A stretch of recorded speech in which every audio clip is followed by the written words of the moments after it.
হ্যাঁ, আমরা আজকে উড়িষ্যা থেকে বেরিয়ে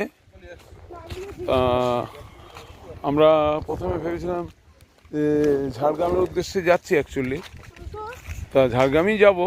আমরা যাওয়ার পথে আমরা বেলপাহাড়ি দিয়ে ঢুকছি আর কি, যার ফলে বেলপাহাড়িতে এই খান্দারানি লেক আমরা এসছি। এই হচ্ছে খান্দারানি লেক।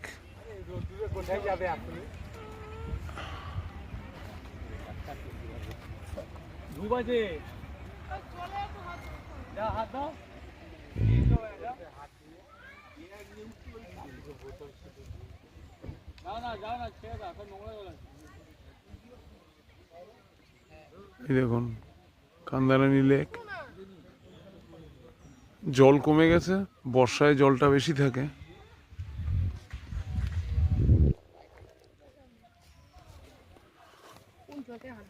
লোকাল লোকেরা কিছু পিকনিক টিকনিক করছে, আর এইখানে সব গাড়ি পার্কিং করে সব লোকজন আসছে।